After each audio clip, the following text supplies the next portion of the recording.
primeira dela é a técnica chamada de semilunar, que é uma técnica preconizada por Tarman, aonde é feita uma incisão sobre a região da retração, mais ou menos no terço médio da base da papila, tá ok? Podendo expandir um pouco, nunca com o máximo de cuidado, não rompendo esses tecidos.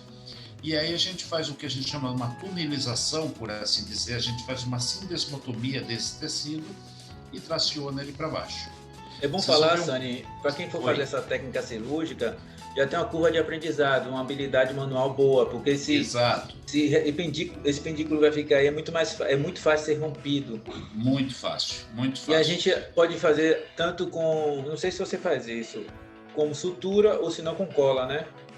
Com cola, isso. Quando for usar cola, tem que tomar muito cuidado, porque tem que ter uma irrigação muito grande. Muito grande. E uma quantidade pequena que pode necrosar.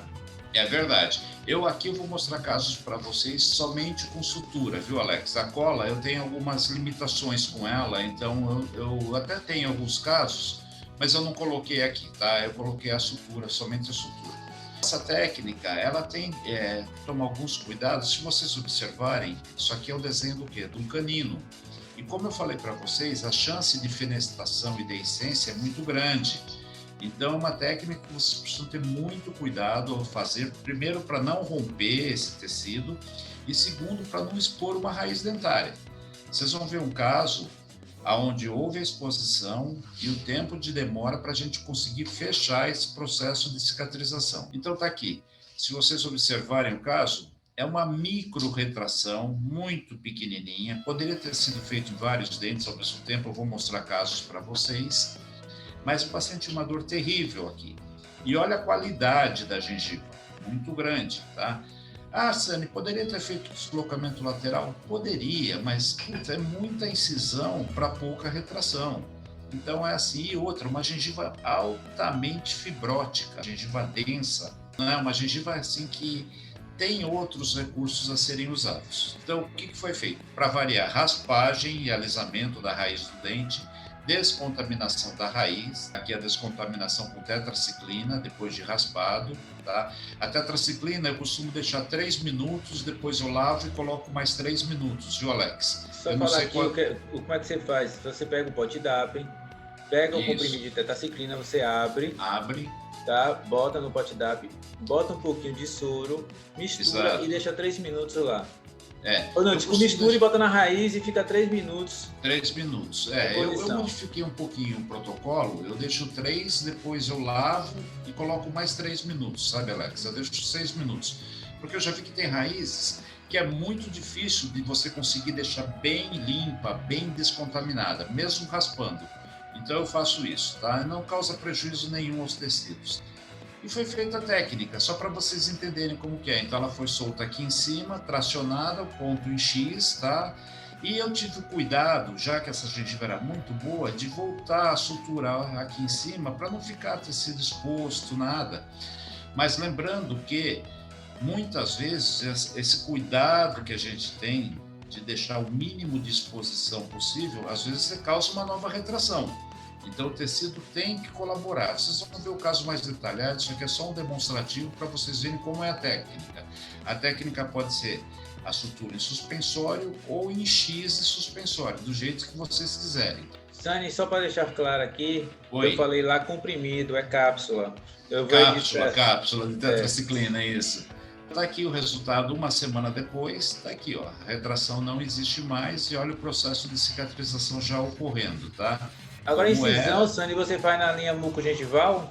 Eu faço na linha mucogengival, às vezes um pouquinho mais acima. Por quê? Você costuma fazer como, Alex? Abaixo da linha mucogengival, tecido abaixo? Tá. Não, eu faço na linha mucogengival, nunca tive problema não, viu, Alex? Esse caso, olha que legal, Alex. Canino também, para variar.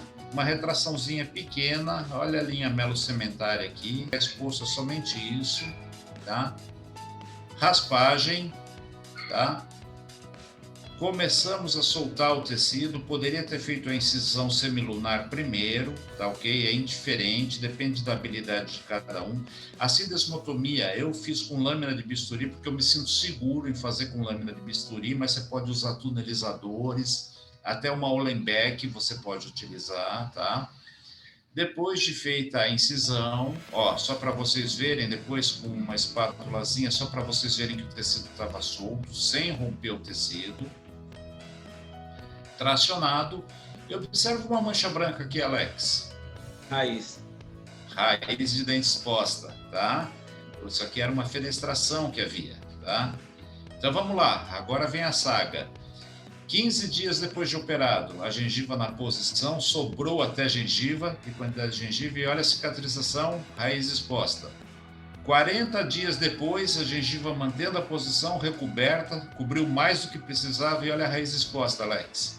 E o paciente semanalmente ia no consultório, a gente raspava, eu deixei aberto proposital, eu poderia ter coberto, tá? Porque eu quis conhecer o processo, quanto é demorado.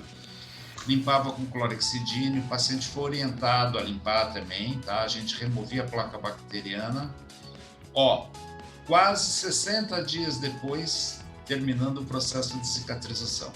Graças a Deus, o nosso organismo é muito sábio, Alex. Você raspava, okay? Sani? Você raspava? Raspava, passava... Você estimulava o sangramento nessa região, né? Isso, eu estimulava a irrigação sanguínea ali, eu estimulava o sangramento, para vocês verem o cuidado que tem que ter. Obviamente que a gente não vai deixar uma raiz exposta, a gente lança a mão de qualquer coisa, ou de um enxertinho, submucoso, qualquer coisa para a gente fechar. Observa a qualidade da gengiva, ó. Linda, né? O recobrimento, tá? Um outro caso, aonde ela tinha, olha que loucura esses dentes dela, esquisitos, né? Ó, incisivo, lateral, observa uns dentes mal feitos, mal formados, e foi o único caso que eu tive até hoje de queloide na boca. Eu nunca tive isso. Então tá aqui, ó, 2 incisões. Parece que tem 5 incisivos, né? Então, mas justamente isso. Ela tem uns dentes meio anormais, o tamanho dos dentes, entendeu? Era um caso meio complicado. Já não lembro, é muito antigo isso aqui, Alex, mas eu lembro do queloide, porque foi o único caso que eu tive. Então, olha, a incisãozinha semilunar, soltando, tracionando. Olha como fechou. Estão vendo as retrações? Olha como fechou.